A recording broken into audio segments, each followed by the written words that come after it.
Picture this: you wake up one morning, and the dollar you've been saving, the dollars in your retirement account, the dollars you've evoked your entire life to accumulate, are suddenly worth half of what they were yesterday. This isn't a distant nightmare scenario. This is what happened to millions of people throughout history when their currency collapsed. And the warning signs are flashing right now in America, brighter than they've ever been before. Before you scroll away thinking this won't affect you, let me ask you something. What's your actual plan when bread costs $50? When your landlord demands payment in something other than dollars, when the ATM simply says no withdrawals available, when the gas station stops accepting your credit card because they don't trust the payment system anymore? Most people have never thought about this, but I have. I've spent years studying every major currency collapse in modern history, and what I discovered will change how you see every dollar you own, every financial decision you make, every assumption you have about the future. Drop a comment below telling me what percentage of your wealth is in dollars right now, and hit that subscribe button, because this channel exists to prepare you for what's coming, not to sell you false hope or government propaganda. Let me take you back to Germany in 1923.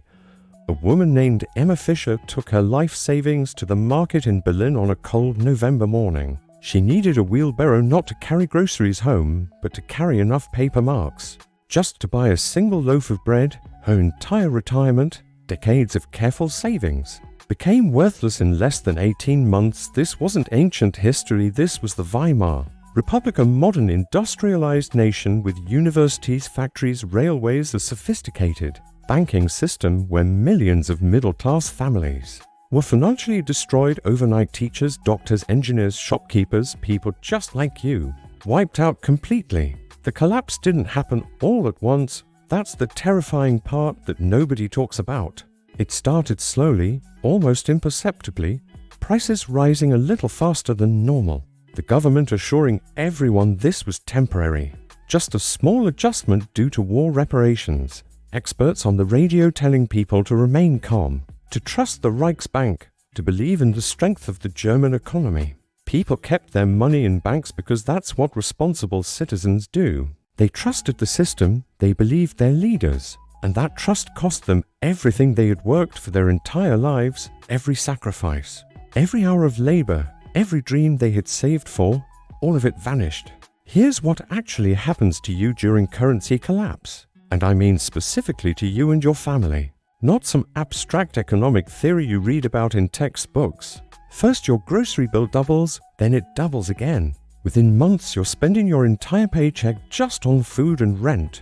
Your mortgage payment stays the same in dollar terms, but your ability to earn those dollars evaporates because employers can't raise wages fast enough to match inflation. They're struggling to survive themselves, cutting staff, reducing hours, desperately trying to stay afloat in an economy that's disintegrating around them. Your savings account becomes a vehicle of wealth destruction. Every single day you wait to spend it, you lose purchasing power. The number in your account stays the same, but what that number can buy shrinks by the hour. The government tells you everything is fine while they print more money to pay their debts, making your dollars worth less with every passing moment. And you can feel it happening, but you're powerless to stop it. The machine is too big, too entrenched, too committed to its own destruction to change course. The wealthy, they already know this playbook.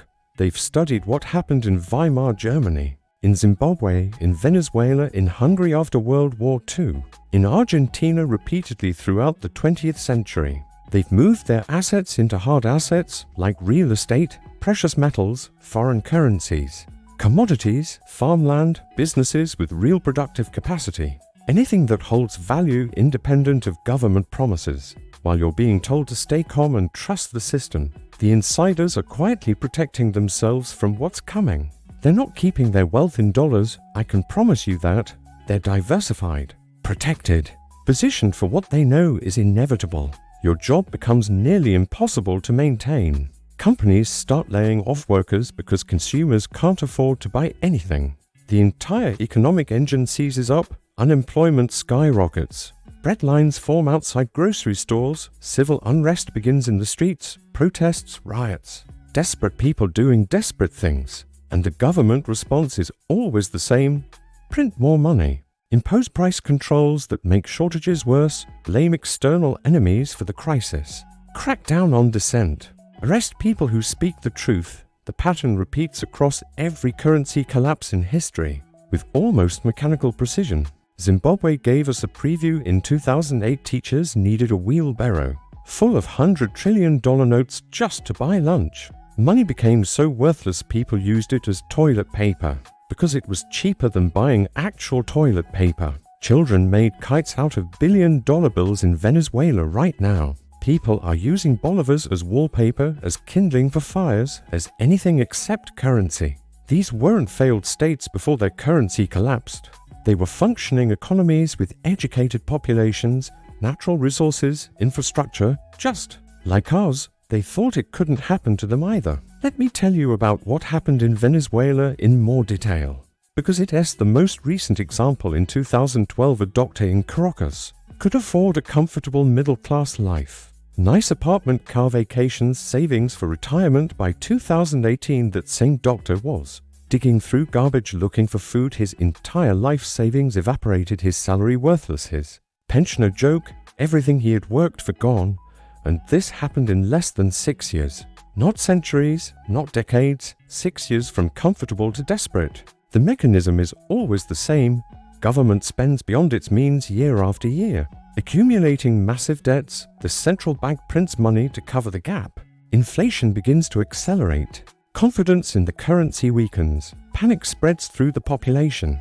Everyone rushes to spend their money before it loses more value, creating a self-reinforcing spiral that feeds on itself. Currency dies, and regular people holding that currency lose everything, while those who prepared in advance preserve and even grow their wealth during the chaos, buying assets at fire sale prices from desperate sellers. Your retirement account, your pension, your social security, all of it is denominated in dollars. All of it depends on those dollars maintaining their purchasing power. When confidence breaks, when the world stops accepting dollars at the value printed on them, you discover that your entire financial life was built on a foundation of sand. Decades of work, of sacrifice, of responsible saving, of doing everything the financial advisors told you to do, evaporates in months. And there's no bailout for you, no government rescue, no safety net.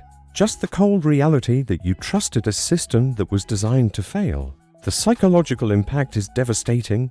People who did everything right, who saved diligently, who avoided debt, who planned carefully, watched their security vanish. Marriages fall apart under the stress. Families are torn apart by financial desperation. Suicide rates spike. Crime explodes. Social trust disintegrates. This is what currency collapse does to a society. It doesn't just destroy wealth. It destroys the social fabric itself. Your dollars are an abstraction, a promise from a government drowning in $35 trillion of debt, with no plan to ever pay it back. When that promise breaks, and history shows it always breaks eventually, you need to have positioned yourself before the panic starts, not during. Because once the panic begins, it's already too late to protect yourself. The exits are jammed, the alternatives are priced beyond reach, and you're stuck holding worthless paper while watching your life's work disappear. Make sure you resubscribe to this channel and share this video with everyone who still thinks their dollars are safe, because understanding what's coming is the first step to protecting yourself from it. The next video will show you exactly what assets to hold when the collapse begins, which countries to consider, which strategies actually work and which ones are traps that will cost you everything.